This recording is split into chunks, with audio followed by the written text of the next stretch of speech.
오늘 우리에게 귀한 말씀 전해주실 목사님은요, 금광교회를 담임하시는 김영삼 목사님이십니다. 우리 목사님을 제가 처음 뵀을 때는 신대원생 때였습니다. 한참 이 자기의와 교만에 사로잡혀 있던 신대원생이었던 저를 말씀으로, 복음으로 다시 일깨우셨던 귀한 목사님이셨는데요. 배고팠던 그 시절 맛있는 삼계탕도 사주시고, 영과 육을 즐겁게 해주셨던 기억이 있습니다. 오늘도 귀한 말씀 전해주실 줄 믿습니다. 은혜로 사는 인생이라는 말씀으로 우리에게 귀한 말씀 전해주시겠습니다. 박수로 모시겠습니다.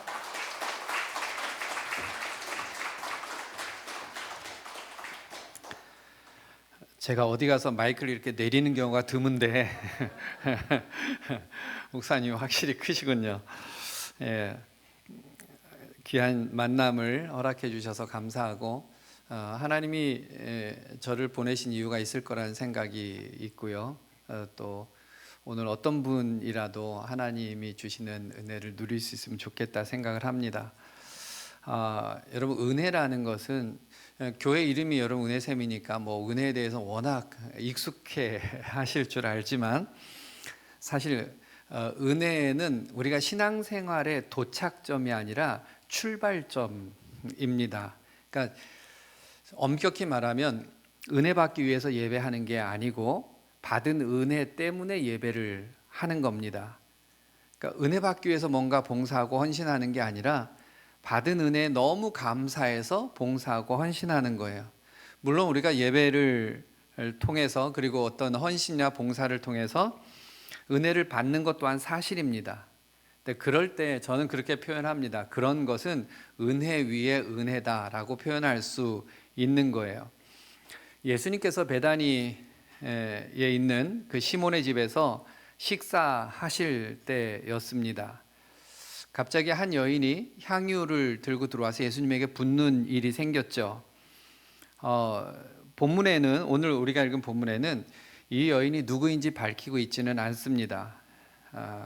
그런데 같은 사건을 기록한 요한복음에 보면 마르다 동생이며 나사로의 누이인 마리아다라고 이 여인을 이렇게 밝히고 있습니다.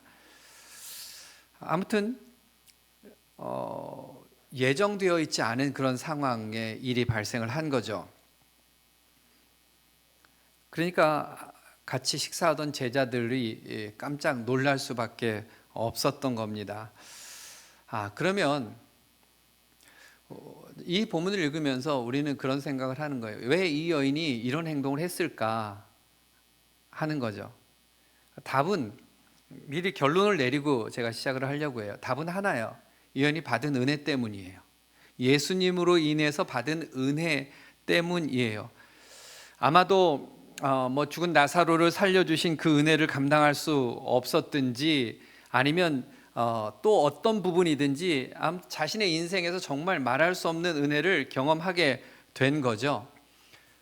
이 여인의 모습을 통해서 은혜로 산다는 게 도대체 어떤 거냐 하는 것을 여러분들과 함께 나누고 싶고, 그것이 여러분들의 기도 제목이 되면 좋겠다 생각을 합니다. 첫 번째는 뭐냐면, 은혜는 계산이 안 된다는 특징을 가지고 있습니다. 다른 사람이 볼 때는 이 여인의 행동이 이해가 되지 않는 행동이에요. 그러니까 계산기를 눌러서 나올 수 있는 답이 아닌 거죠. 향유 가격이 300데나리온이라고 성경이 이야기합니다. 그러니까 보통 당시 노동자들의 1년 연봉에 해당하는 돈이에요. 그러니까 지금으로 그냥 따져서, 어떤 사람이 직장을 갔는데 첫 직장을 가서 연봉이 3천만 원이라고 칩시다. 그러면 이 향수가 3천만 원짜리 향수인 거예요. 뭐 샤넬이 그럴지 어떤 건지 그럴지 모르겠지만, 여러분 중에 혹시 3천만 원짜리 향수를 사용하고 계시는 분이 계신지 모르겠어요? 지금도 향수 3천만 원이라면 어마어마한 거죠. 당시에 300데나리온에 3천만 원 가치의 향유인 거예요. 그러니까 생각하면 그것은 그 여인이 아마 평생도록 이렇게 사용하는 그런 자기의 그런 화장품이겠죠. 뭐 그랬을 거예요. 그런데 그것을 예수님에게 그냥 한순간 쏟아 부은 거예요. 그 어마어마하게 귀한 것인데. 왜 그랬을까? 예, 답은 하나예요. 그게 계산이 안 되는 거예요. 은혜 때문에, 자기가 받은 은혜 때문에 이게 너 그렇게 비싼 거다라는 생각조차 할 수 없는 거라 이 말이에요. 이것이 은혜 받은 사람의 특징입니다. 제가 이제 미국에서 사역을 할 때 제가 사역하던 이제 곳에서 제가 이제 그때는 부목사였으니까 공동체를 맡고 있었습니다. 근데 제가 맡고 있는 공동체가 좀 넓었어요. 근데 그 중에 권사님 한 분이 저에게 이제 신방을 좀 와달라고 요청을 한 거예요. 요청을 받았으니까 당연히 이제 신방을 가야 되겠죠. 그런데 그분이 사시는 곳이 어디냐면 고속도로로 한 2시간을 달려야 되는 곳이에요. 거기서 이제 매주 교회를 나오시는 분이세요. 그러니까 신방 요청을 받고 신방을 가기를 이제 준비하면서 제 마음이 좀 불편했어요. 혼자서 그냥 투덜투덜 거기를 내가 오늘 신방을 갔다면 하루가 다 깨지는데, 계산해 보니까 그런 거예요. 하루가 다 깨지는데 권사님 정도 되면 뭘 교회도 잘 나오시는데 거기까지 신방 오라 그럴까, 막 할 일도 많은데 막 이러면서 투덜투덜하는 마음이, 불편한 마음이 있어요. 그러면서 내려간 거예요. 내려가서 이제 신방을 하면서 제가 권사님에게 이렇게 물었어요. 권사님, 여기서 매주 우리 교회 오시는 것이 힘들지 않으세요? 이렇게 물었어요. 여러분, 목사가 뭔가 물을 때는 의도된 대답을 기대하는 거예요. 그러니까 제가 무슨 대답을 기대했겠어요? 네, 힘들어요. 힘들어 죽겠어요. 뭐 이런 대답을 나올 거라 기대하는 거죠. 그러면 그렇게 대답하면 제가 답할 말도 준비해 간 거죠. 가까운 교회 가시죠. 그땐 부목사였기 때문에. 예.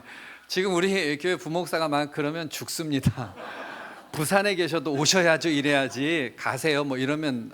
근데 그때 제가 이제 부목사였으니까 사실 그런 나름대로의 시나리오를 이렇게 생각하면서 질문을 던진 거예요. 그런데 그 권사님이 저를 딱 보시더니 이렇게 얘기하시는 거예요. 목사님, 저는 교회까지 얼마나 시간이 걸리는지 한 번도 생각해 본 적이 없어요. 이러는 거예요. 매주 2시간 고속도로로 왔다가 예배드리고 2시간 내려가시는 분이세요. 그런데 그게 무슨 말씀이세요? 그랬더니 이런 얘기를 하시는 거예요. 주일날 자기가 교회 갈 수 있다는 게 너무 좋다는 거예요. 너무 행복하다는 거예요. 그리고 예배 드리고 올 때마다 너무 감격스러워서 눈물 흘리면서 집으로 온다는 거예요. 매주 눈물 흘리면서 집에 오니까 내가 교회에서 집으로 오는 게 이게 얼마나 걸리는지 이런 생각을 한 번도 해본 적이 없다는 거예요. 제가 그 권사님 신방을 마치고 차를 몰고 올라오면서 하나님 앞에서 얼마나 회개했는지 몰라요. 목사인데 너무 부끄러운 거예요. 매주 그 거리를 오가면서 이게 얼마나 걸리는지 한 번도 생각도 해본 적이 없는데, 목사가 어쩌다 1년에 한두 번 어쩌다가 거기를 신방을 가면서 그 길이 멀다고 오늘 하루 다 깨진다고 투덜거리면서 내려간 내 모습이 너무너무 한심한 거예요. 너무 부끄러운 거예요. 그래서 제가 그 신방을 마치고 올라오면서 하나님 앞에 차를 몰고 올라오면서 회개를 하면서 그때 결심한 것이 있어요. 다른 것은 몰라도 내가 목회하는 동안 은혜 없는 목사는 되지 말자 하는 거였어요. 은혜를 모르고 목회하지는 말아야 되겠구나. 그때 제가 그 결심을 하고 담임 목회를 하면서 지금 이제 20년째 제가 한국에 들어와서 하고 있는데, 우리 교회는 그냥 매주 기도하고 막 이럴 때 은혜를 주옵소서 빼놓지 않아요. 그냥 다 외치고 하는 거예요. 왜냐하면 한 번이라도 안 그러면 안 될 것 같아서, 그걸 놓칠 수가 없어서, 그게 너무 중요한 것이라 그렇게 제가 기도를 하는 거죠. 저희 교회 40대 한 젊은 집사님이 계세요. 근데 어느 날 내가 보니까 교회 주차장에 이제 차들이 서 있는데 그 캠핑카 있죠, RV라고 캠핑카가 한 대가 딱 서 있는 거예요. 그래서 누가 캠핑카를 타고 다니냐고 내가 이렇게 물었어요. 근데 우리 부목사님이 그러는 거예요. 목사님, 어느 집사님 차입니다. 근데 왜 캠핑카를 타고 다녀? 그랬더니 이유를 저한테 얘기를 하는 거예요. 그분이 이제 제가 성남에 교회가 성남에 있으니까 성남에 사시다가 직장이 세종시에 직장이 있어서 이제 거기 세종시까지 가야 되는 게 너무 힘든 거예요. 그래서 이제 세종시로 아예 옮겼어요, 집을. 직장 때문에. 그러니까 세종시에서 매주 교회를 이제 저희 성남으로 오는 게 이게 버거운 거잖아요. 또 아이들이 초등학생인데 아이들을 데리고 본인만 오고 그러면 왔다 갔다 할 수 있는데 아이들 데리고 와서 주일학교를 해야지 뭐 이렇게 이 자녀 신앙 교육이 이게 쉽지 않잖아요. 그래서 이 집사님이 고민하다가 생각해낸 게 이제 가지고 있던 자가용을 없애고 캠핑카를 구입한 거예요. 그래서 아예 주말만 되면 가족들이 캠핑카를 타고 금요일이나 토요일 날 올라와요. 와서 교회 주차장에다가 세워놓고 거기서 캠핑카에서 밤을 새는 거죠. 아니면 그 옆에 남한산성 있는데 가서 어떤 때는 그쪽에다 캠핑카 세워놓고 오고 하는 거예요. 그러니까 매주 캠핑을 하는 거죠. 그리고 거기 와서 주일날, 그리고 이제 주일날 예배 다 드리고 아이들까지 주일학교 다 하고 오후에 이제 또 그 차를 타고 가족이 다시 세종시로 내려가는 거예요. 제가 그 얘기를 가만히 들으면서 그 집사님 만나서 얘기를 좀 했어요. 참 순수한 형제예요. 제가 그래서 너무 그게 마음이 감동이 돼서 교인들에게 한번 얘기를 했어요, 설교 때. 그렇다고 캠핑카 산 사람 한 명도 없어요. 여러분, 그게 돈이 있어서 할 수 있는 일이 아니에요. 그러니까 마음에 그런 주님에 대한, 예배에 대한, 교회에 대한 사랑과 은혜가 없으면 그렇게 시도할 수 없는 거예요. 근데 연말에 저에게 와서 얘기를 하는 거예요. 이제 집을 다시 이쪽으로 옮기겠다고. 그리고 자기 혼자 고생하는 게 낫지, 자기가 세종시로 출퇴근을 하든지 가서 있다 오든지 뭐 이렇게 하겠다고, 가족들을 위해서 그게 낫겠다. 그래 캠핑카 이제 팔 겁니다. 그렇게 얘기를 하더라고요. 근데 아직 안 팔았어요. 지난주에도 보니까 캠핑카가 서 있었어요. 여러분, 은혜를 모르는 사람들이 계산에만 밝아요. 은혜가 없으면 계산기만 누르는 거예요. 물론 그렇다고 계산 잘 하시는 분들이 은혜가 다 없다는 뜻은 아니에요. 여러분, 사실은 그리스도인들이 상식적이고 논리적이고 이런 사고를 가지고 산다는 건 정말 좋은 거예요.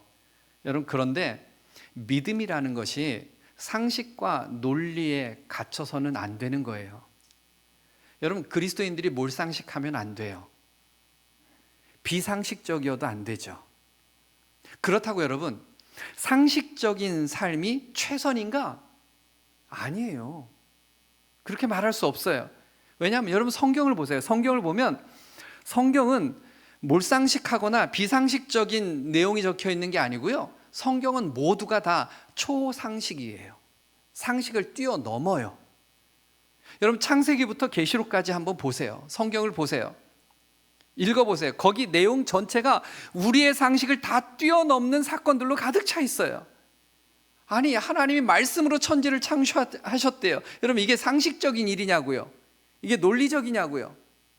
아니, 홍해가 이렇게 가르쳤는데 바다가 막 갈라져요. 거기를 건너요.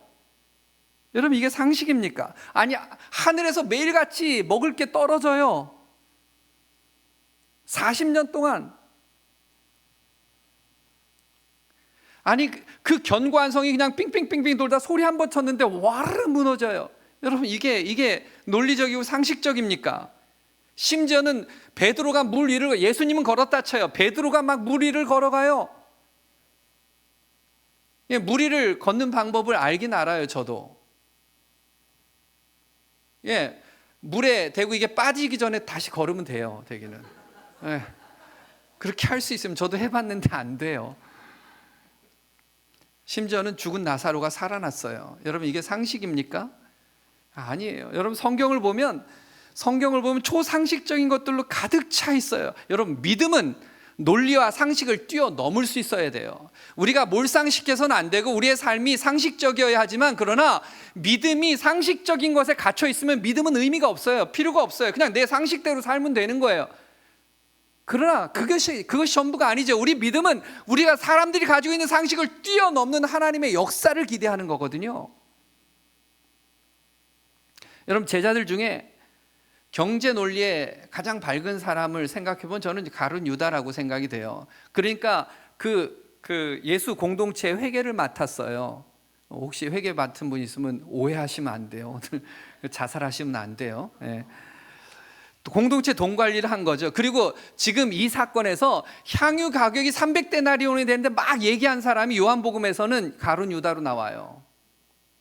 그러니까 딱 보면 아는 거예요. 이 사람은 계산이 딱딱 나와요. 아, 이거면 이거 얼마짜리, 이건 몇 명을 도우면 되는 거고, 이러면 이게 합리적인 거지. 그걸 쏟아붓다니, 낭비하다니, 이게 말이 되냐, 막 이렇게 계산이 탁탁 되는 인물이 가룟 유다였어요. 그의 결말은 자살이었습니다. 다른 제자들을 가만히 보면 정치 논리에 굉장히 밝았던 것 같아요. 그래서 예수님이 잡히시기 전날 밤 최후의 만찬 자리에서까지 뭐 했는지 아세요? 서로 예수님이 왕으로 등극하면 나는 오른편에, 나는 왼편에 앉을 거야, 이런 거예요. 그리고 와서 예수님 앞에 인사청탁을 하니까 다 화를 내고 그랬대요. 왜냐하면 모두가 다 그 자리를 노리고 있었기 때문에. 다 그런 생각 속에, 예수님이 잡히기 전날까지도 그 생각 속에 잡혀 있는 거예요. 그러면서 예수님 따라간 거예요. 여러분, 그런데 어땠어요? 다 도망가 버렸잖아요. 그런데 예수님이 십자가에 죽으실 때 십자가 밑에까지 따라간 사람들이 있었어요. 은혜를 알았던 여인들이었어요. 여러분, 그 사람들이 자신들이 예수님의 무리다, 사람들이 그렇게 인정하면 비난을 안 받을까요? 예, 받을 거예요. 그럼에도 불구하고 은혜를 아는 인생은 그런 게 생각이 안 되는 거죠. 죽음의 자리라 할지라도 주님 있는 곳에 가는 거예요. 주님에 대한 사랑과 은혜 때문에 포기할 수 없는 거죠. 여러분, 주님과 함께 있다고 다 은혜 속에 있는 게 아니에요. 교회 공동체 안에 있다고 다 직분이 있다고 다 은혜 받는 게 아니에요. 은혜 속에 있는 게 아니에요. 여러분, 제가 담임 목사인데 주일에 어떤 때 기분이 좋은지 아세요? 저도 예배 마치면 1부, 2부, 3부, 우리 교회가 이제 4부 예배까지 드리지만, 제가 1, 2, 3부 예배를 하고 마치면 이제 나갈 때 이렇게 나가시는 분들이 인사를 하거든요. 물론 모두 다 못해요. 문이 한국이 아니니까 제가 서 있는 곳에서만 이렇게 인사를 해요. 그런데 제가 이렇게 나가시는 남자분들하고 이제 악수를 하는데, 딱 장로님, 은퇴하신 장로님이 딱 나오시는데 눈이 뻘건 거예요. 내가 막 감동을 받은 거예요. 내가 그러나 묻지는 않아요. 왜 우셨냐, 이렇게. 다른 것 때문에 우셨다 그러면 내가 또 실망할까 봐. 은혜가 됐나 보다. 오늘 은혜가 됐나 보다. 그냥 혼자 이렇게 생각을 해요. 여러분, 여기 장로님도 계신 것 같은데 오해하지 마세요. 저는 장로님이 예배 중에 예배를 드리면서 눈물 흘렸다? 기적이라고 생각해요. 그런 일을 보기 쉽지 않거든요. 권사님들은 자주 우세요. 권사님들한테는 좀 안 속아요. 그런데 그런 분이 예배 마치면서 눈이 뻘개져서 나온다? 이거는 정말 굉장하다라는 생각을 하기 때문에 제가 은혜를 받는 거예요. 정말 주보 옷자만 점검 안 해도 감사해요.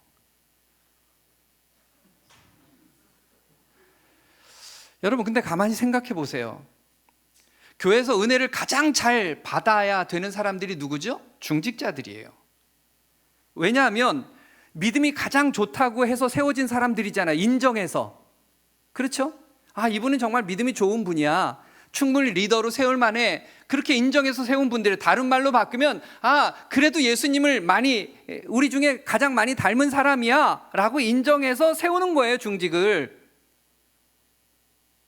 여러분, 예수님과 가깝고 예수님을 닮았다면 어때야 돼요? 순수한 거죠. 예수님을 닮을수록 순수해지는 거예요, 신앙은. 닮을수록 은혜를 더 많이 받는 거예요. 잘 받는 거예요. 예수님을 닮는데 날카로워지지 않아요. 절대 그럴 수 없어요. 예수님을 닮아가면 순수해지고 정말 은혜를 많이 받는 거예요. 그래서 저는 저는 정말 교회에서 누가 제일 은혜를 받아야 되냐? 초신자들이 아니고 정말 주님 앞에 신앙생활 열심히 하고 많이 하고 오래돼서 주님과 가깝다고 하는 분들이 은혜를 더 많이 받아. 이게 정상이라고요. 주님을 닮았으니까. 여러분, 믿음 생활하면서 다른 것은 다 놓치더라도 은혜만큼은 놓치지 마시길 바랍니다. 두 번째는요, 은혜는 사랑으로 표현이 돼요. 6절에 보면 여인을 막 제자들이 나무라니까 주님께서 제자들에게 이렇게 말씀하셨어요. 너희가 어찌하여 그를 괴롭게 하느냐? 그가 내게 좋은 일을 하였느니라. 같이 여인을 혼낸 게 아니라 오히려 제자들을 예수님이 나무라시는 거예요. 근데 뭐라 그랬냐면 여인이 좋은 일 했다는 거예요, 예수님에게. 여러분, 이게 무슨 말이죠? 이 여인이 나한테 좋은 일 했어. 이것은 이 여인이 한 것은 나에게 사랑의 표현이야, 이런 거예요. 여러분, 사랑하지 않으면 선을 행할 수가 없어요. 여러분, 사랑이 뭐죠? 어떤 게 사랑입니까? 여러분, 사랑에 대한 정의를 어떻게 내리시겠어요? 진정한 사랑이 뭡니까? 더 가지지 않는 것? 떼어주는 것? 네, 진정한 사랑은요, 사람을 살리는 거예요. 진정한 사랑은 사람을 살리는 거예요. 왜 예수님의 십자가를 우리는 사랑이라고 말합니까? 예수님의 죽으심을 우리를 살리기 위해서 예수님이 죽으셨기 때문에 그게 진정한 사랑이라, 우리가 그 고통의 십자가를 보면서도 주님의 사랑의 눈물을 흘리는 이유가 주님 죽으시면서도 우리를 살리시려고 했기 때문에 그래요. 여러분, 진정한 사람은 살리는 거거든요, 사랑은. 제가 이제 제가 있는 금강교회는 제가 부목사로 생활을 하다가 제가 이제 미국에 가서 공부를 하고 담임 목사로, 이대 목사로 다시 온 케이스예요. 그러니까 담임 목사 한 지는 20년이지만 실제로는 그 교회에 꽤 오래된 사람인 거죠. 익숙해요. 제가 이제 담임 목사로 와서 한 4년, 5년 정도 됐을 것 같아요. 이제 그때는 이제 지금 이전했는데 이전하기 전 교회니까 옛날 교회예요. 그래서 본당이 2층인데 계단을 이렇게 걸어 올라가서 2층에 예배 장소가 있어요. 일부 예배를 마치고 이제 그 다음 예배를 드리러 이제 올라가는데 제가 계단을 이렇게 올라가는 거예요. 계단을 중간 계단으로 올라가서 강대상으로 이렇게 들어오게 돼 있는데 중간 계단을 이렇게 올라가는데 권사님 한 분이 예배 드리기 위해서 계단 올라가시면서 한 칸 올라가고 난간 잡고 또 한 칸 올라가고 이러고 올라가시는 거예요. 그래서 제가 올라가다가 권사님을 딱 보고 이렇게 권사님 팔짱을 딱 끼고 그랬어요. 권사님, 힘드시죠? 제가 이랬어요. 그랬더니 그 권사님이 저를 이렇게 올려다 보시면서 이렇게 말씀하시는 거예요. 목사님, 제가 힘든 게 뭐가 힘들어요? 목사님이 더 힘들지. 이러시는 거예요. 여러분, 한번 물어봅시다. 이 권사님 말이 맞는 말이에요? 틀린 말이에요? 회색지대. 틀린 말이에요. 논리적으로 틀린 말이에요. 왜냐하면 그때 제가 40대 중반이었는데 제가 아무리 교회 일이 많고 아무리 힘들다 한들 지금 예배 한번 드리러 올라가는데 계단 올라가기 힘들어서 하나 하고 쉬고 이 어르신 권사님보다 제가 힘들겠냐고요? 안 힘들거든요. 일이 힘들진 않거든요. 그런데 왜 권사님이 그런 말씀 하시겠어요? 자기는 예배 드리러 가는 것도 힘겨운데 내가 힘들어도 목사님만큼 힘들겠어요? 이렇게 말하시는 게 무슨 뜻이겠어요? 저를 격려하시기 위해서 그런 거죠. 젊은 목사 위로하려고 하시는 말씀이죠. 제가 그걸 알아요. 그 말씀이 지금도 떠나지 않아요. 제 가슴속에. 아마 죽을 때까지 제 가슴속에 박혀 있을 것 같아요. 그 말씀만 생각하면 마음이 뭉클뭉클해요. 그래서 제가 가만히 있을 수가 없잖아요. 그래서 좀 시간이 지난 다음에 젊은 우리 집사들 모임에서 제가 이야기를 하면서 이 권사님 이야기를 했어요. 이 이야기를 제가 했어요. 감동을 받아서 제가 한 얘기잖아요. 그랬더니 젊은 남자 집사님이 그러시는 거예요, 저한테. 목사님, 사실 우리가 더 힘들지 목사님이 뭐가 힘들어요? 그러시는 거예요. 따지듯이 그런 건 아니고 이제 편안한 그런 모임에서 그래서 그게 뭔 말이에요? 내가 그랬어요. 그랬더니 지금처럼 주 5일 근무제 이런 때가 아닌 거예요. 토요일까지 일을 하던 그때였으니까 목사님 우리도 주일날 새벽부터 저녁까지 교회에서 봉사하거든요. 그리고 우리는 월요일날 되면 일하러 간다고요. 근데 목사님 월요일날 쉬잖아요. 그러니까 우리가 더 힘들지 목사님 뭐가 힘들어요? 이러시는 거예요. 여러분 이 집사님 말이 맞아요? 틀려요? 맞죠. 논리적으로 맞아요. 정확히 맞는 말이에요. 그래서 사실 그때 저도 늘 그런 생각했어요. 월요일날 아침 되면 저는 무조건 월요일날 쉬거든요. 막 전화도 안 받아요. 월요일날 나를 부르면 죽는다 막 이렇게 그런데도 그런 생각을 늘 했어요. 지금 우리 교인들은 또 생활전선에 나가지 월요병이 있지 뭐 힘들 막 그런 생각을 늘 해요. 그러니까 정말 맞는 말이에요. 여러분 그런데 희한한 게 있어요. 이 권사님 말은 논리적으로 틀렸거든요. 그런데 이 권사님 말만 생각하면 제 속에서 정말 뭉클뭉클한 게 올라오고 견딜 수가 없어요. 그래서 정말 잘해야지 뜨거움이 막 올라와요. 근데 이 집사님 말은 100% 맞는데 집사님 말만 생각하면 신경질이 나고 분노가 올라와요. 막 속에서 열이 나요. 내가 이런 사람들하고 목회를 해야 되겠나? 이런 생각이 들어요. 여러분 제가 깨달은 게 뭔지 아세요? 제가 깨달은 건 이거예요. 여러분 말이라는 것은요 옳은 말이냐 틀린 말이냐가 중요하지 않아요. 사람을 살리는 말이냐 죽이는 말이냐가 중요한 거예요. 아무리 옳은 말을 하면 뭐해요? 아무리 논리적이고 틀리지 않은 말을 하면 뭐해요? 그 말 한마디에 사람들이 죽어나가고 상처받고 힘들고 찢어지고 그게 무슨 의미가 있냐고요? 그게 옳은 게. 예수님이 옳아서 십자가에 죽으셨어요? 그 부당한 죄 아니었어요? 죄 없는 주님이 십자가에 죽으신 거 이거 부당한 거 아니냐고. 그게 옳은 거냐고요. 아니거든요. 좀 어눌하면 어때요? 좀 논리적으로 틀렸으면 어때요? 그런데 그 말 한마디에 누군가가 힘을 얻고 누군가가 위로를 얻고 누군가가 살아날 수 있다면 그게 진짜죠. 예. 옳으냐 그르냐가 아니에요. 나 때문에 누가 살아나느냐, 나 때문에 사람들이 죽어가느냐가 중요해요. 아무리 혼자 독약청청 나는 옳아, 나는 진리야, 나는 정의로워, 나는 깨끗해. 그런데 주변의 사람들이 다 죽어나가요. 다 아파요. 다 힘들어해요. 그게 무슨 의미가 있어요? 그게 뭐냐고요? 비록 내가 조금 부족하고 내가 어떤 때 말 실수도 하고 막 저 사람처럼 달변도 아니고 논리적으로 말 못해. 그럼에도 불구하고 내가 한마디 하면 사람이 힘을 얻고 죽으려고 하다가 다시 일어나고 뭔가 그냥 권사님 말만 들으면 왜 내가 이렇게 기분이 좋은지 몰라. 권사님 얼굴만 보면 내가 왜 이렇게 힘이 나는지 몰라. 여러분 그럼 된 거 아니에요? 그게 진짜죠. 그게 진짜예요. 제가 목회하면서 배운 건 그거예요. 근데 그게 십자가의 원리더라고요. 예. 어떻게 그럴 수 있어요? 그 권사님은요 그 사건이 있은 다음에 4개월 뒤에 돌아가셨어요. 제가 그 권사님 장례식 때처럼 울어본 적이 없어요. 지금까지. 왜냐하면 그분이 저랑 특별한 관계가 있어서가 아니에요. 저한테 밥 한 번 사준 적도 없어요. 제가 밥을 한 번 얻어먹은 적도 없어요. 그럴 여유가 있는 분이 아니셨어요. 제가 특별히 신방을 많이 하고 잘 관리한 분도 아니에요.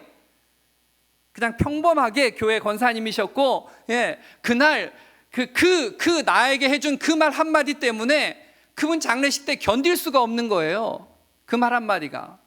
곧 돌아가실 분인데 80이 넘으셔서 예배 한 번 드리는 것도 힘드신 그분이 내가 힘들어도 목사님만큼 힘들겠냐고 40대 중반 목사에게 그런 거짓말을 하셨잖아요. 제가 죽을 때까지 못 잊을 거예요. 그 말 한마디가 사실 제 목회를 살리는 말이 된 거죠. 그래, 사람을 살리는 게 맞는 거지. 주님의 은혜를 알면, 십자가를 알면, 십자가의 은혜를 알면 그 사랑으로 드러나게 되어 있고요. 그 사랑은, 여러분, 그 사랑은 사람을 살리는 게 진짜 사랑이에요. 여러분, 신앙생활 하면서 여러분이 얼마나 똑똑하신지, 얼마나 논리적인지 전 잘 모르겠어요. 그러나 나의 모습과 그 배운 지식과 상관없이 누군가가 나 때문에 살아날 수 있으면, 누군가가 나 때문에 힘을 얻을 수 있으면, 난 아무것도 모르고 한마디 했는데 오늘 밤에 죽으려고 했던 그 사람이 그 한마디에 다시 살 용기를 얻을 수 있다면, 여러분, 그거 같이 멋진 게 어디 있어요? 근데 누가 그럴 수 있냐고요? 은혜 속에 사는 인생이 그런 거예요. 은혜 속에 있으면 사람을 살리게 되어 있습니다. 저희 집에 딸이 둘이 있는데 지금은 이제 둘 다 결혼을 했어요. 저는 할아버지예요. 손주도 둘이나 있어요. 그런데 이제 아이들이 결혼하기 전에 다 이제 따로 떨어져서 공부를 하고 있었어요. 시차도 다르고 다르다 보니까 이제 가족 카톡방을 만들어서 우리가 소통을 하는 거예요. 일어났니? 잘 잤니? 뭐 이렇게 우리가 서로 소통을 해요. 그런데 저희 교회는 항상 이제 2월 셋째, 넷째 요때 이제 개학 전에 저희 교회는 특세를 해요. 특별 새벽 부흥회를 하는 게 저희 교회의 이제 문화인데, 어느 해인가 전 뭐 잘 어느 해인지 기억을 못 하겠는데, 특세 때 그날 특세를 마치고 아침에 이제 제 아내가 카톡방에 글을 딱 올렸어요. 특세 마치고 나는데 글이 쭉 올라왔어요. 아내가 올린 글이에요. 아마 뭐 그날 받은 설교 때문에 어떤 은혜가 됐었던 것 같아요. 근데 저는 뭔지는 잘 모르겠지만, 지금 기억이 안 나지만, 근데 뭐라고 올렸냐면 이렇게 올렸어요. 잘 자라준 딸들 너무 고맙다, 이렇게 올린 거예요. 그걸 제가 제일 먼저 읽잖아요. 같이 우린 시차가 똑같으니까. 그래서 제가 딱 읽어요. 그럼 제가 어떻게 하겠어요? 가만히 있을 수 없잖아요. 그래서 제가 글을 바로 올렸어요. 그 글을 읽고 제가 뭐라고 올렸냐면, 딸들을 잘 키워준 아내가 너무 고맙다, 제가 이렇게 올렸어요. 괜찮죠? 자, 그러면 그렇게 올렸으면 그 다음에 기대가 있죠. 우리 딸들이 그걸 읽었을 거예요. 시차가 있어서 딱 읽으면 무슨 말이 올라올 거다라는 기대를 딱 가지고 있잖아요. 예, 큰 딸이 딱 읽었어요. 그리고 그 다음에 큰 딸이 딱 글을 올렸어요. 뭐라고 올렸냐면, 다 하나님의 은혜입니다. 그때부터 가족 카톡방이 좀 중단됐어요. 맞는 말이잖아요. 제가 교육을 시켜도 너무 잘 시켰어요. 너는 하나님의 딸이야, 어릴 때부터. 그러니까 근데 우리가 그거 기대했냐고요. 그래서 올린 거예요. 하나님의 은혜인 줄 몰라서 그러냐고요. 거기에 엄마 아빠 사랑에 최소한 뭐 이렇게 키워줘서 이걸 기대한 거잖아요. 그런데 거기다 하나님의 은혜입니다 이렇게 딱 올리니까 아무도 더 이상 할 말이 없는 거예요. 저도 뭐라고 할 말도 없고 아내도 할 말도 없고, 예, 잠정 중단.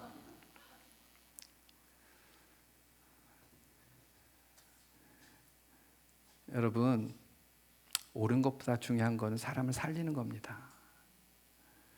인생을 살다 보면 인간관계가 얽히기도 하고 마음에 적지 않은 그런 부담을 가지고 살아갈 때도 있어요. 그런 사람들도 있어요. 여러분, 은혜는요, 사랑으로 나타나는 거고요. 그 사랑은 사람을 살리는 겁니다.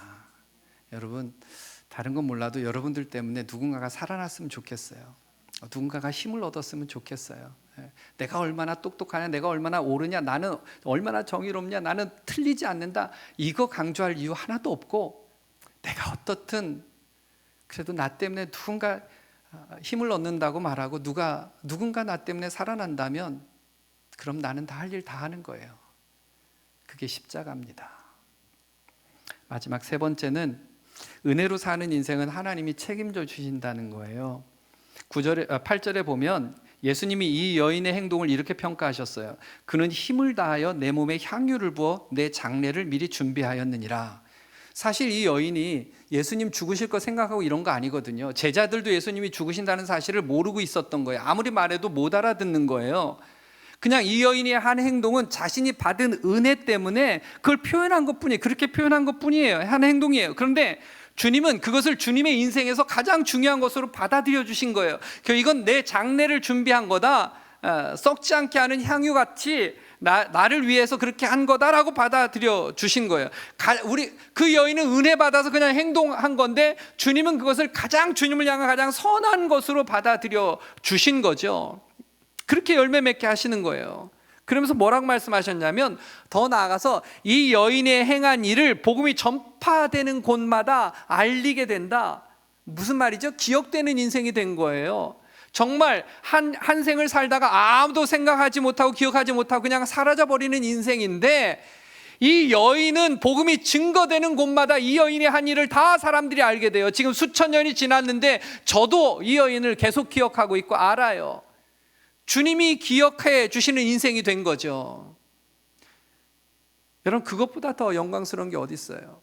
주님이 날 기억해 주시고 주님이 나를 인정해 주시는 거, 그런 인생보다 더 멋있는 인생이 어디 있냐고요. 아무리 세상에서 떵떵거리고 잘 살았다 그래도 주님이 기억하시지 못하면 끝인 건데, 나는 널 모르겠다 그러면 끝인 건데, 이 여인은 아무것도 아닌 여인, 사람들 눈에 띄지도 않는 여인, 그런데 주님은 이 여인을 기억해 주실 뿐만 아니라 모든 그리스도인들이 이 여인이 행한 일을 주님 오시는 날까지 알도록 만들어 버리셨어요. 그 여인의 인생을 하나님은 영원히 책임져 주신 거죠. 여러분, 우리 인생은 사람들의 평가에 의해서 결정되는 인생이 아닙니다. 내 인생의 가치는 주님이 나를 어떻게 생각하시느냐에 달려 있는 거예요. 내 인생의 가치는 거기서 결정되는 거예요. 여러분, 예를 들어볼까요? 제가 좋아하는, 종종 써먹는 예인데, 자, 10,000원짜리, 10,000원 맞죠? 여러분, 주문 받을 거죠? 자, 이걸 한번 제가 이렇게 꾸겨볼게요. 얼마짜리예요? 그래도 받죠? 그죠? 받죠? 자, 안 보이겠지만 제가 요 밑에다 놓고 한번 밟아볼게요. 얼마짜리죠? 그래도 받죠? 예. 여러분, 우리 인생이 그렇다니까요. 우리 인생의 가치는, 우리가 비록 세상에서 이렇게 짓밟히기도 하고 찌그러지기도 하고 세상의 수많은 것들로 우리는 별것 아닌 것처럼 느껴져도, 그러나 내 인생의 가치는 그 세상이 국인돼 있는 게 아니라 주님이 부여하신 가치만큼을 살아내는 거예요. 예. 절대로 그 가치는 사라지지 않아요. 우리 형편에 따라 사라지는 게 아니에요. 주님 피값으로 우리의 인생의 가치를 결정해 주셨어요. 너는 나한테 이런 인생이야, 이렇게 고귀한 인생이야, 내가 너를 존귀하게 여겨. 주님이 부여하신 인생이라고요. 우리의 가치를 세상에서 돈으로 내 가치를 먹이지 말라고요. 좀 힘들다고 난 별것 아닌 인생이라고 말하지 말라고요. 사람들한테 밟힐 수도 있고 세상에서 힘들고 어려울 수도 있고요.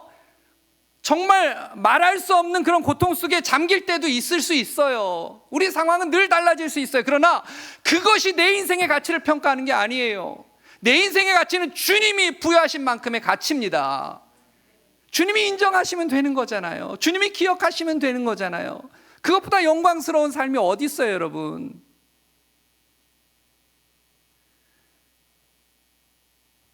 여러분, 그것이 은혜 속에 사는 사람의 가치라고요. 그 가치를, 은혜로 사는 사람들은 그 가치를 알아요. 주님이 나에게 부여해 주신 내 인생의 가치를 알아요. 조금 있으면 어떻고, 조금 없으면 어떻고, 조금 잘났으면 어떻고, 조금 못났으면 어떻고, 그렇다고 내 인생이 그것 때문에 구겨지거나 망신살이 뻗치거나 그것 때문에 망가지지 않아요. 우리 인생의 가치는 주님이 부여하신 만큼의 가치로 삽니다. 잊지 마시길 바라요. 이 여인의 가치는 과거가 어땠느냐? 이 여인의 과거가 어땠느냐? 제자들이 이 여인을 어떻게 힐난하느냐? 거기에 있지 않았어요. 사람들의 논리에는 맞지 않았을 수도 있어요. 마음에 들지 않았을 수도 있어요. 그런데 주님은 좋다고 하셨어요. 그러면 되는 거예요. 주님이 기뻐하시면 되는 거예요. 그것이 가장 아름다운 삶이에요. 그것이 진정으로 승리하는 삶이에요. 사랑하는 여러분, 다른 것은 몰라도요, 제가 드리고 싶은 부탁은 절대로 평생 은혜 놓치지 마세요. 은혜 놓치지 마세요. 그 은혜 붙들고 있으면 어떤 땐 계산이 잘 안 될 거예요. 예, 그럴 거예요. 그 그 은혜로 살다 보면 누군가가 나 때문에 살아나게 될 거예요. 네, 그럴 거예요. 그 은혜를 알면 주님이 부여하신 가치를 놓치지 않습니다. 결코 세상에 무릎 꿇지 않을 겁니다. 오늘 이 자리에 오신 분들은 다 주님이 그렇게 부여하신 가치를 가지고 사는 분들인 줄로 믿습니다. 주님 안에서 은혜를 회복하고 그런 영적인 힘을 얻는 주의 자녀들이 되시기를 주의 이름으로 축원합니다. 기도하겠습니다.